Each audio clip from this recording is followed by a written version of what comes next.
12절, 13절 말씀 함께 읽고 말씀을 나누겠습니다. 마태복음 4장 12절, 13절 12절부터 저희가 한 목소리를 읽습니다.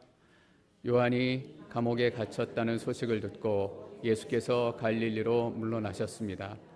예수께서 나사렛을 떠나 스불론과 납달리 지역의 호숫가에 있는 가버나움에 가서 그곳에 사셨습니다. 제 학교 동창이 한 명 생각이 나요. 졸업하고는 자주 만날 기회가 없고 한 4, 5년마다 한 번씩 만나게 되는 것 같아요. 동창들 모임이나 또 우연히 지나가다 만나게 되는데 그 친구의 특징이 뭐냐 하면 만날 때마다 직업이 바뀌어 있어요. 어떤 때는 동네 조그만 신문사에 기자하기도 했다가 또 어느 때는 길거리 도로에서 만났는데 요즘 뭐하니 그러니까 벤처기업 투자하고 있대요. 근데 보니까 손에 검은 비닐봉지에 라면을 담고 슬리퍼를 신고 걷고 있더라고요. 도저히 투자가처럼 보이지는 않았어요. 아마 다시 가서 그 친구를 만난다면 또 직업이 변해 있을 것 같아요. 우리는 직업도 바꾸고 또 때로는 학교도 바꾸고 제 딸애는 동부의 대학을 갔다가 캘리포니아로 다시 돌아가고 싶다 그래서 또 학교도 바꾸더라고요. 또 여러 가지 이유로 사는 곳도 바꿔서 이사할 때가 있어요. 어떤 분은 빚쟁이 피해서 도망가느라고 사는 곳 바꾸기도 하고 또 비즈니스 때문에 바꾸기도 하고 오늘 예수님께서 갈릴리로 오셨어요. 그리고 나사렛에서 또 가버나움으로 사는 곳을 바꾸셨어요. 그냥 우리가 흔히 있을 수 있는 일이에요. 그런데 마태에게는 예수님이 갈릴리로 물러나셨다라는 것이 굉장히 중요한 의미로 다가왔어요. 왜냐하면 예수님이 갈릴리로 물러나신 것이 이사야의 예언을 이루었다라는 것을 알게 됐기 때문이에요. 이사야의 예언을 이루고 하나님의 말씀을 이루고 또 하나님의 계획을 이룬 거예요. 물러났다라고 이 표현을 쓴 이유가 있을 거예요. 왜냐하면 예수님이 세례받고 또 초기에 조금 사역했던 유대 땅 또 예루살렘이 이스라엘의 중심이잖아요. 중심에서 벗어나서 저 북쪽 변두리 지역 갈릴리로 물러나셨기 때문이에요. 예수님께서 갈릴리로 물러나신 이유는 하나잖아요. 하나님의 계획과 뜻을 이루기 위해서예요. 근데 놀랍게도 우리 주위에 이렇게 사시는 분들이 계시다라는 거예요. 하나님 때문에 또 예수님 때문에 자기의 사는 곳을 바꾸기도 하고 또 자기의 사는 마을을 바꾸기도 하고 때로는 심지어 사는 나라를 바꾸기도 해요. 이런 분들을 저희는 선교사다라고 불러요. 저희가 섬기고 있는 필리핀 팔라완의 김세광 선교사님이 팔라완에 26년 동안 사셨대요. 근데 원래 한국의 파주에 사셨던 분이세요. 파주에서 떠나가지고 하나님의 계획을 이루기 위해서 팔라완으로 물러나신 거예요. 이것이 선교고 이것이 사역이고 이것이 헌신이에요. 내가 물러나고 하나님이 드러나야 되는 거예요. 어떤 목사님 이런 걸 쓰셨더라고요. 제목이 성질대로 목회한다라는 거예요. 본인은 본인의 목회를 꽤 큰 교회에 목회하시고 잘한다라고 생각하셨대. 왜냐하면 치밀하고 꼼꼼하고 빈틈이 없이 목회를 하기 때문에. 근데 하나님한테 기도하니까 별로 칭찬받는 마음이 안 들더라는 거예요. 그래서 왜 그럴까 기도하다 깨닫게 되는 게 있었는데 자기가 치밀하고 또 꼼꼼하게 목회하는 것은 자기 원래 성격이 그렇기 때문이래요. 원래 치밀하고 꼼꼼하기 때문에 그렇게 목회하는 거고 또 어떤 목사님 보니까 넉넉하고 여유 있게 목회하시더라는 거예요. 믿음이 대단히 커서가 아니라 원래 성격이 여유 있고 넉넉하는 거예요. 자기 성질대로 때는 성격대로 목회하는 것이 꼭 나쁘다라고 얘기할 수는 없어요. 그러나 여러분 결정적인 순간에 우리의 색깔은 물러나고 하나님의 색깔이 드러나야 되는 거예요. 내 생각이 물러가고 하나님의 뜻이 드러나야 되는 거예요. 근데 우리는 하나님 물러나 주십시오. 내가 좀 드러나고 싶습니다. 예수님께서는 갈릴리로 물러나셨어요. 그리고 어디까지 물러나셨을까요? 십자가까지 물러가신 거예요. 여러분 거기가 우리가 물러갈 자리예요. 십자가는 우리가 물러가고 거기에 서야 될 자리예요. 그 자리는 희생하는 자리고 그 자리는 섬기는 자리고 그 자리는 드러나지 않는 자리예요. 저는 우리 모두가 진짜 우리가 물러날 자리가 어딘지 다 깨닫는 영적인 지혜가 있기를 소망합니다. 예수님이 이루신 이사야의 예언은 바로 이것입니다. 15절, 16절 말씀 읽겠습니다. 15절 시작.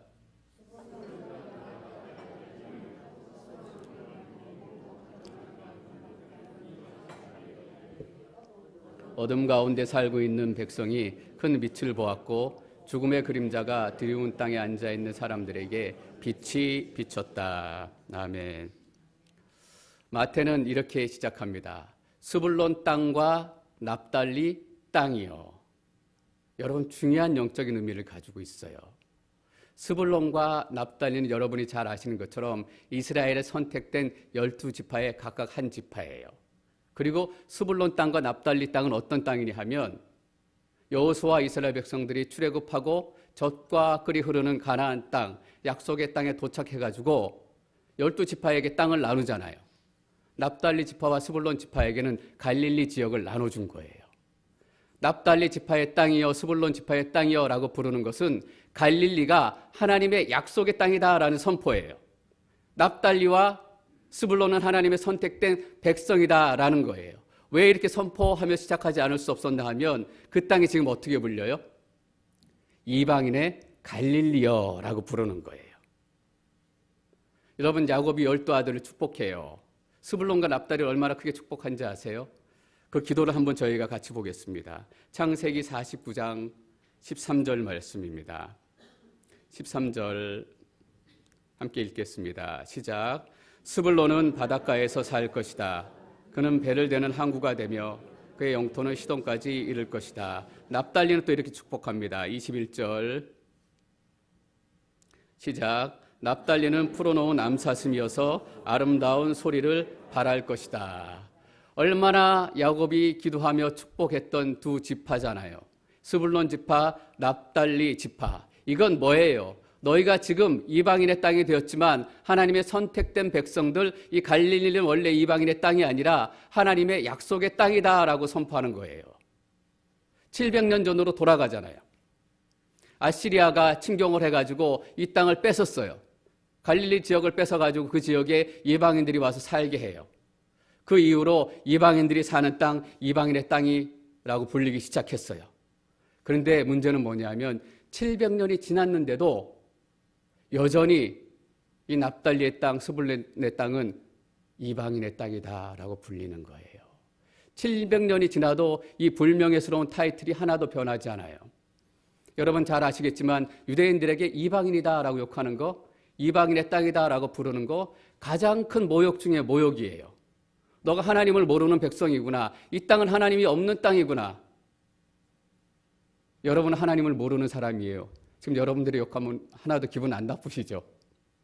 근데 이 당시 이스라엘 백성들은 너는 하나님을 모르는 사람이야 라고 얘기하면 자기가 들을 수 있는 인생의 욕 중에 최고의 영이에요.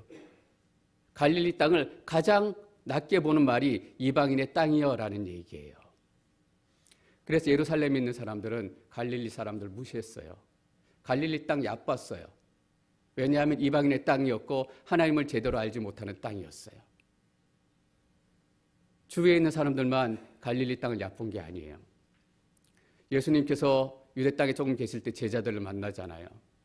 그 중에 제자들 중에 한 명이 빌립을 만나요. 빌립이 너무 좋아가지고 메시아를 만났다, 나사렛 예수를 내가 만났다라고 얘기하니까 나다나엘이 뭐라고 얘기하는지 여러분 혹시 기억하세요? 나사렛에서 뭐가 선한 것이 나겠느냐라는 거예요. 여러분 나사렛이 특별히 작은 동네이기도 하지만 나사렛만을 얘기하는 것이 아니라 갈릴리 전체를 얘기하는 거잖아요. 이 갈릴리에서 무슨 선한 것이 나겠느냐. 나다나엘이 얘기해서 우리가 뭘 할 수 있냐 하면 예루살렘에 있는 사람들만 갈릴리를 얕본 게 아니라 나다나엘 갈릴리 출신이에요. 자기가 사는 동네를 얕본 거예요. 우리는 원래 그런 거야. 우리는 원래 그런 동네야 라고 얘기하는 거예요. 왜냐하면 오래 땅 그 타이틀이 붙어 있으니까 그 타이틀이 자기의 숙명 같은 거예요. 원래 마태가 인용했던 이사야 9장 1절과 2절 말씀 저희 같이 한번 읽겠습니다. 이사야 9장 1절 시작. 그러나 고통을 겪고 있는 사람들에게 어둠은 이제 사라졌다. 전에는 그가 스불론 땅과 납달리 땅이 모욕을 당하도록 내버려 두셨지만 이후로는 바닷길과 요단강 저편의 땅과 이방 사람들이 사는 갈릴리를 영광스럽게 하셨다. 2절 어둠 속에서 걷던 백성이 그 빛을 보았고 죽음의 그림자가 드리운 땅에 사는 사람들 위에 빛이 비쳤다. 어떤 작가의 인터뷰를 우연히 보게 됐는데 가난에 대한 인터뷰예요. 이렇게 얘기해요. 가난하다는 것이 가장 나쁜 이유는 자꾸 가난에 익숙해지게 만든대요. 그래서 자꾸 가난에 익숙해지면 아무것도 안 하는 것을 당연하게 생각한다라는 거예요. 나는 가난하니까 이것을 할 수 없어. 나는 가난하니까 이것을 하면 안 되고 저것도 하면 안 돼. 그래서 이렇게 얘기하더라고요. 가난은 물론 괴로운 것이다. 하지만 가난하다는 이유로 꿈을 꿀 수 없다고 생각해버리는 순간 너무나 많은 가능성이 사라져버린다. 지금 이스라엘 백성들이 이런 거예요. 여러분 이사야 9장 1절에서 2절을 읽었는데 차이가 몇 가지 있어요. 마태가 스불론 땅과 납달리 땅이여 이렇게 외치며 시작하는 것도 차이가 있지만 이사야 9장 2절에서 이렇게 얘기해요. 어둠 속에서 걷던 백성이. 그런데 마태가 인용한 16절에서는 뭐라고 얘기해요? 그림자가 드리운 땅에 앉아있는. 여러분 단순히 표현의 차이 같지 않아요. 왜냐하면 걷는다는 것과 앉아있다는 것은 너무나 큰 차이예요. 걷는 것은 그래도 어둠 속에서 뭔가 하려고 했던 거예요. 앉아있는 건 뭐예요? 주저앉아 있는 거예요. 이 타이틀은 내 숙명이고 내 운명이고 내가 바꿀 수 없기 때문에 이 불행은 영원히 나를 떠날 수 없을 것이다. 이 가난은 나를 떠날 수 없을 것이다. 내가 가난한데 뭘 하겠어? 돈도 없는데 하고 주저앉아 있는 거예요. 이방 사람의 갈릴리여 이렇게 이제 얘기를 들어도 기분이 하나도 안 나빠요. 당연한 얘기처럼 들려요. 그래서 마태가 스불론 땅과 납달리 땅이 이렇게 부르는 거예요. 이방인의 땅이여 이것은 너희들의 원래 정해진 것이 아니었다. 너희는 이방이 아니라 하나님이 없는 사람들이 아니라 납달리 땅과 스불론 땅 하나님께서 약속으로 주신 약속의 땅에 살고 있다. 너희는 하나님의 약속의 백성이다라는 거예요. 근데 이제 아무것도 안 해요. 아무것도 하고 싶지 않아요. 아무것도 할 수 없어요. 죽음의 사망의 그늘에 그냥 앉아 있는 거예요. 여러분 이제 곧 알래스카 앵커리지에 겨울이 와요.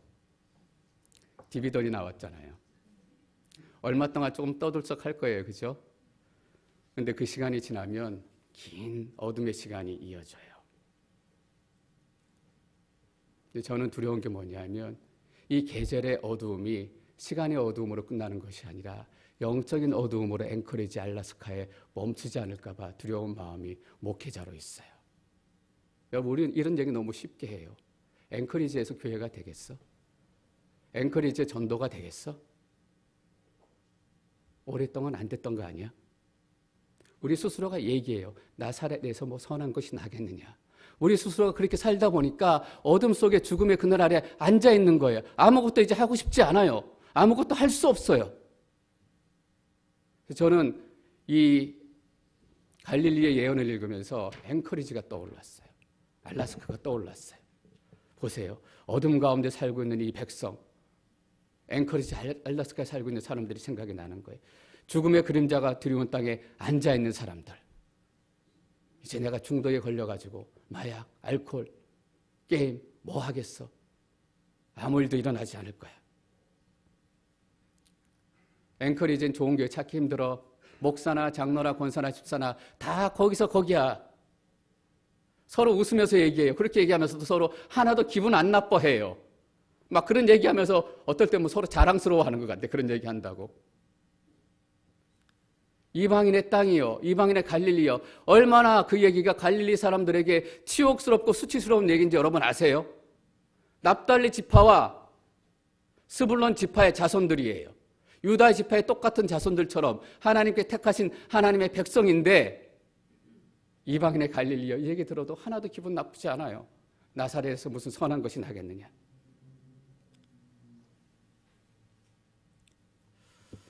이런 영적인 두려움이 제게 있어요. 시간의 어두움, 계절의 어두움은 아무리 길어도 시간이 지나면 끝이 나요. 근데 영적인 어두움은 그냥 끝나지 않아요, 여러분. 앵커리지가 이방인의 땅으로 변해가고 가장 예수 믿기 어려운 지역으로 변해가고 그런데 현실을 당연하게 보는 사람들이 우리 안에 너무나 많아지고 있어요. 그런 분들이 대다수가 되고 있다고요. 여러분 가난이 가장 나쁜 게 뭐라고요? 가난에 익숙해지게 만드는 거래요. 영적으로 가난하게 사니까 앵커리에 사는 모든 분들이, 대부분 분들이 영적인 가난에 익숙해져요.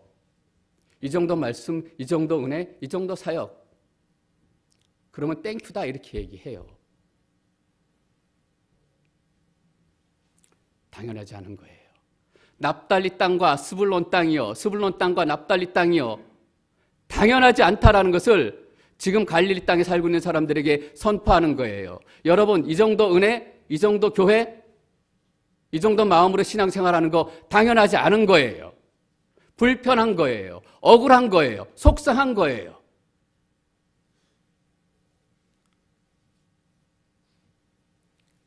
어떤 분들 이렇게 얘기하실지 모르겠어요. 목사님, 새삼스럽게 왜 그러세요? 하루 이틀 일도 아닌데. 새삼스럽지 않아서 문제인 거예요, 여러분. 근데 제가 지난주 저희가 한 달에 한 번씩 교회연합에서 목회자는 모임 하잖아요. 지금 17개 교회가 가입되어 있고 대부분 이제 출타하신 분들 빼고 한 15개, 16개 교회는 모여요. 지난 10월 모임은 한국 가신 분들이 많아서 좀 적게 모이긴 했는데 함께 모여서 예배하기도 하고 또 예배하면서 기도하기도 하고 또 식사하면서 교제하기도 해요. 여러분들 교회하는 목사님들 만나서 무슨 얘기할지 궁금하시죠? 서로 교회 얘기 사실 별로 안 해요. 서로 사역 이렇게 잘했는데 이런 얘기도 막 자랑하는 것 같아서 민망스러워 잘 안 해요. 이 교회에 이런 성도가 문제 있고 저 교회에 저런 성도가 문제 있고 모여서 성도를 욕할 것 같죠? 아니에요. 불안해 안 하셔도 돼요. 서로 신앙 얘기하고 또 지내는 얘기하고 교제해요. 뭐 특별한 이슈가 없으면, 특별히 교회가 문제가 없으면. 이제 사모님들도 이렇게 같이 가끔 모여서 교제하시는데 사모님들은 조금 더 이제 구체적으로 얘기하시잖아요. 또 구체적인 얘기들 나누시더라고요. 근데 사모님들끼리 나누는 얘기를 제가 들은 거예요. 제 아들을 통해서. 앵커리지에 작은 교회가 있어요. 대부분 작지만 정말 작아서 선교할 수 없는 거예요. 선교하고 싶지만 재정도 그렇고 성도님도 정말 손에 꼽을 수밖에 안 돼서 선교하러 나갈 수 없어요. 근데 목사님께서 비전을 선포하시는 거예요. 우리 선교합시다. 우리가 작고 재정이 없어서 선교지로 우리가 직접 선교하러 갈 수는 없지만 지치고 힘든 선교사님 한 가정을 여름에 앵커리가 좋으니까 모셔다가 좀 쉬시기도 하고 관광도 좀 시켜드리고 맛있는 것도 같이 좀 먹고 그래서 좀 회복할 수 있도록 쉴 수 있도록 선교사님 한 가정 초청하도록 우리가 그 비전 가지고 1년 동안 기도합시다.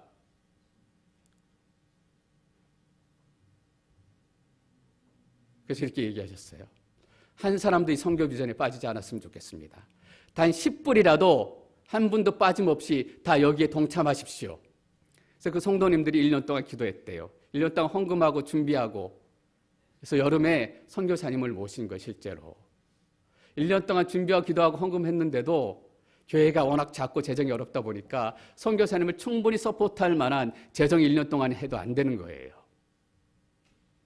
오셔서 일주일 동안 호텔에 쉬시게 하시고 하루는 이 가정에서 모시고 가 식사도 하고 여기 구경시켜드리고 또 하루는 다른 가정에서 가서 식사도 대접해드리고 또 어디 구경시켜드리기도 하고 그 일주일을 모셔다가 섬겼다라는 거예요. 그 선교사님이 앵커리지 와서 너무나 쉬고 너무나 회복이 돼서 그냥 내가 선교를 그만둘까? 포기할까? 이러시다가 힘을 얻고 선교 현장으로 다시 나가셔서 다시 활발하게 선교 사역을 시작하셨다라는 거예요. 여러분, 누가 앵커리지에 좋은 교회 없다 그래요? 누가 앵커리지에 좋은 목회자 없다 그래요? 누가 앵커리지에 좋은 장로, 좋은 권사, 좋은 집사 없다 그래요? 아니에요. 우리가 못 봐서 그렇지 교회가 교회되기 위해서, 예배가 예배되기 위해서, 선교가 선교되기 위해서 여러분 금요일 날 3시에 교회 와보세요. 아무도 보지 않는 이곳에서 교회를 위해서, 나라를 위해서, 선교지를 위해서 눈물로 기도하시는 분들이 계시다고요. 어떨 때 기도하실 때 제가 방에서 듣고 걱정돼요. 저러다가 넘어가시는 거 아닌가. 너무나 뜨겁게 기도하셔가지고. 앵커리지에 건강한 교회, 좋은 교회를 세우기 위해서 너무나 많은 분들이, 너무나 많은 목회자들이, 많은 평신도들이 몸부림치고 눈물 흘리고 기도하고 있는 거예요. 제가 앵커리지에 있는 교회 오늘 얘기 조금만 더 할게요. 9월 말에 저희가 열방교회 이제 홈리스 섬기는 순번이 돼서 자주 갔으면 좋겠는데 분기마다 한 번씩 가는 게 좀 아쉽기는 해요. 섬겼잖아요. 가서 이제 예배를 같이 드리는데 거기 성문규 목사님께서 이게 영상을 하나 보여주시더라고요. 슬라이드를. 무슨 영상인가 하면 바로 그 전날 빌리지에 다녀오신 거예요. 빌리지에 한 두세 군데 다녀오셨는데 여기 앵커리지에 계시는 한인 목사님 두세 분들하고 같이 가셨더라고요. 가서 보시고 그 상황 같이 기도하시고 또 같이 사역 협력할 것이 없을까라고 논의하시고 돌아오셨는데 쭉 보고 영상을 보여주셨더라고요. 저도 하나님께 준 그 전에 감동이 있어서 다른 빌리지에 사역하고 계신 현지 사역자하고 컨택했어요. 제가 빌리지에 대해서 조금 더 알고 싶습니다. 선교사님, 목사님 사역에 대해서 조금 더 궁금합니다. 좀 알려주시면 좋겠습니다. 라고 했더니 조금 알려주시고 이 얘기를 하시는 거예요. 바로 며칠 전에 한국 목사님들이 다른 빌리지 몇 군데를 다녀가셨다라는 거예요. 그분들한테 물어보면 훨씬 더 많은 정보를 얻을 수 있다라고 얘기해 주시는 거예요. 이 빌리지하고 비행기를 타고 가도 1시간이 넘게 걸리는 데예요. 길도 없어요. 빌리지의 특징이 뭐냐면 육로가 없는 거예요. 비행기도 전기 항로가 없고 사람이 있을 때나 뜨고 이런 거예요.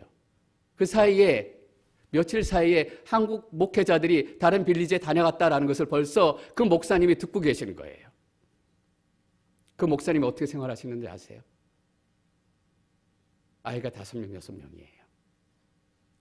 때로는 먹을 게 없어 걱정하고 있으면 거기 빌리지에 있는 네이티브들이 갖다 주는 무스고기 하나님께서 떨어지지 않게 공급해 주셔서 그거 먹고 지내신대요. 없을 때는. 그 상황에서 옆에 있는 빌리지 마을 2-3개를 섬기고 계시더라고요. 당연히 그 빌리지로 가는 길이 없는 거죠. 여름에는 배 타고 가고 겨울에는 거기가 얼으니까 스노우머신 타고 가고 일주일에 2번씩 그렇게 가가지고 1시간씩 2시간씩 가서 옆에 마을 섬겨요. 여러분 한번 생각해 보세요.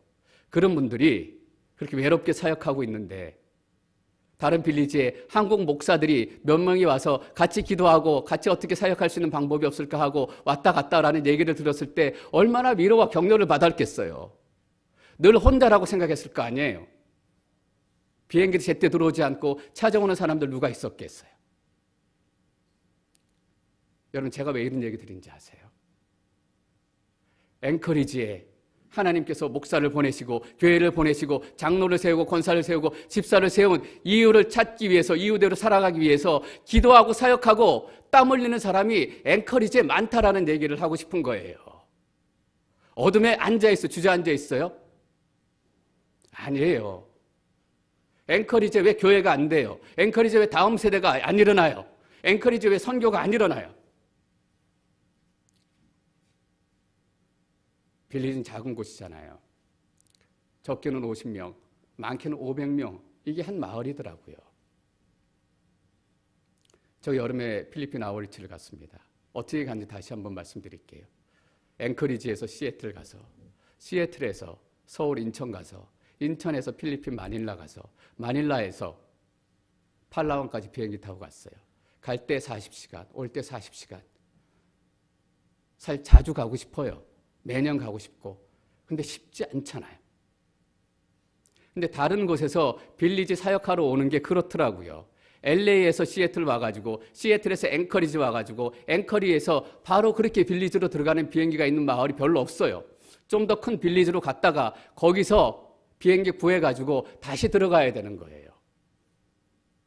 LA에서도 오기 어려운 거예요. 한국에서 오기 어려워요. 남미에서 오기 어려워요. 답은 명확하잖아요.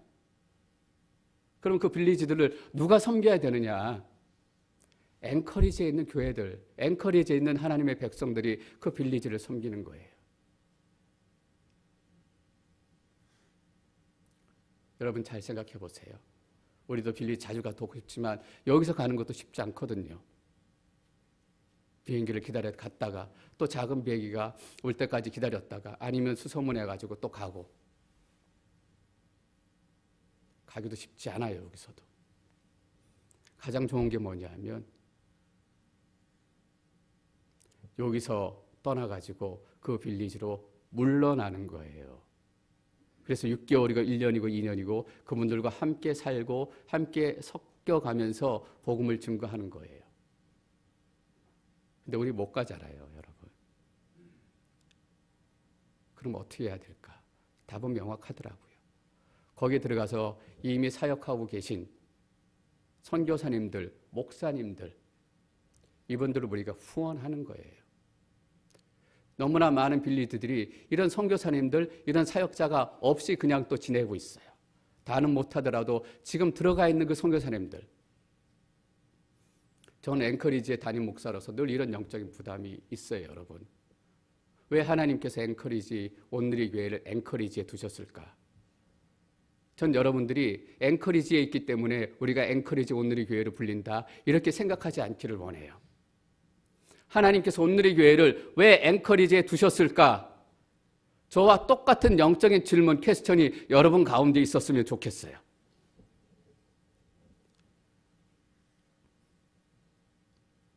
제가 요즘에 하나님 앵커리지 온누리 교회가 어떤 교회가 되기를 원하십니까?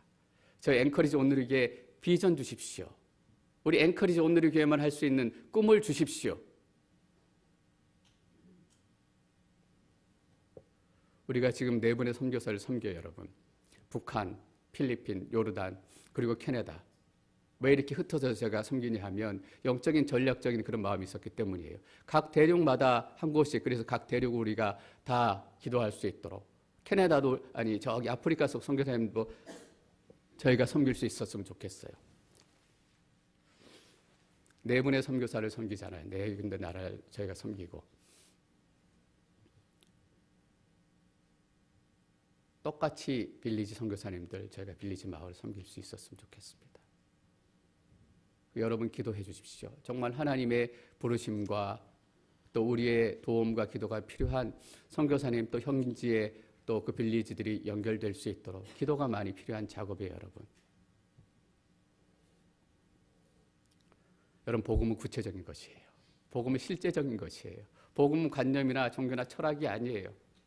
복음을 들면 실제로 세상이 변하는 거예요. 여러분, 우리가 지지고 볶고 싸우면 그거 할 시간 없는 거 아세요? 이거 하기도 시간이 모자라요. 하나님 일 우리가 다 이루기도 시간이 빠듯하다고요. 오늘 보니까 뉴욕에서 교통사고가 나가지고 20명이 죽었더라고요.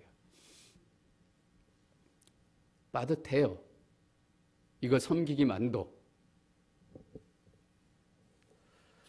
16절 말씀 저희가 다시 한번 읽겠습니다. 4장 16절 시작.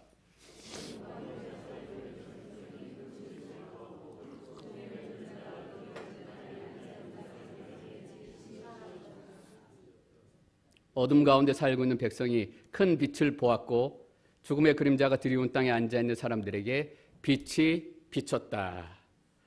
이방인의 땅 갈릴리에 빛, 큰 빛이 비추기 시작한 거예요. 여러분, 저는 그래서 하나님이 좋아요. 하나님이 먼저 시작하시기 때문이에요. 하나님이 먼저 찾아오시기 때문이에요. 죽음의 그늘에 앉아있는 사람들은 주저앉아 있었어요. 아무것도 하지 않아요. 아무것도 하고 싶지 않아요. 아무것도 할 수 없는 사람들이에요. 근데 예수 그리스도의 빛이 예수님께서 갈릴리로 먼저 물러나셨다니까요. 요한복음 1장 5절은 이렇게 얘기해요, 여러분. 요한복음 1장 5절 말씀 읽겠습니다. 시작. 빛이 어둠 속에서 비추고 어둠은 그 빛을 깨닫지 못했습니다. 빛이 비추고 있는데 어둠에 앉아있는 사람들이 그 빛을 깨닫지도 못하고 있어요. 근데 하나님께서 먼저 찾아오셔서 그 빛을 비추기 시작하신 거예요. 여러분, 이게 기독교와 다른 종교의 가장 큰 차이예요. 신이 하나님이 먼저 찾아오는 종교가 어디 있어요? 그래서 기독교는 차원이 달라요. 108번 절해야 되고 주문을 외워야 되고 땀 흘려 착한 일을 해야 되고 그래야 신의 사랑을 받고 신이 찾아올까 봐. 근데 기독교는 뭐예요? 하나님이 어둠 가운데 있는 우리에게 먼저 찾아오신다라는 거예요. 먼저 찾아오셔서 그 사랑 때문에 우리가 착한 일도 하고 선한 일도 하고 땀 흘리기도 하고 순교도 하는 거예요, 여러분. 이 둘 차이가 얼마나 큰지 여러분 저는 알기를 소망합니다. 마태에게는 예수님이 갈릴리로 물러나신 사건이 너무나 중요했어요. 왜냐하면 하나님의 메시아 계시를 이루는 것이기 때문이에요. 또 성경의 말씀을 이루는 것이기 때문이에요. 저는 우리 모두가 앵커리지 온누리교회가 앵커리지에서 하나님의 뜻을 이루기 위해서 물러나야 할 곳이 어딘지 같이 고민하고 같이 기도하는 공동체가 되기를 소망합니다. 여러분, 이방인의 땅이여 이렇게 불리지 않아요. 마태가 부른 것처럼 우리 앵커리지가 스불론의 땅이여, 납달리의 땅이여, 약속의 백성들이여, 약속의 땅이여 이렇게 다시 불리게 될 거예요. 하나님의 꿈을 이루어가는 것, 절대로 이 앵커리지는 죽음에서 끝나지 않고 어둠에서 끝나지 않을 줄 저는 믿습니다. 왜냐하면 큰 빛이 이미 이 땅 가운데 임하기 시작했기 때문이에요. 저는 말라기의 맨 끝의 말씀을 다시 한번 생각하게 됐어요. 말라기 4장 2절 말씀 함께 읽습니다. 말라기 4장 2절 시작. 그러나 내 이름을 경외하는 너희에게는 의의 태양이 떠올라서 그 광선으로 추리할 것이다. 너희는 훈련한 송아지처럼 펄쩍펄쩍 뛸 것이다. 여러분, 예수 그리스도의 빛이 떠올랐습니다. 송아지처럼 펄쩍펄쩍 뛰시기를 축원합니다. 사망의 그날 아래 앉아서 주저앉아서 이것이 내 운명이니 내게 팔자리 탄식하는 것이 아니라 스불론 땅과 납달리 땅이여, 하나님께 선택하신 백성들이여, 주의 영광의 빛으로 펄쩍펄쩍 뛰시기를 다시 한번 축원합니다.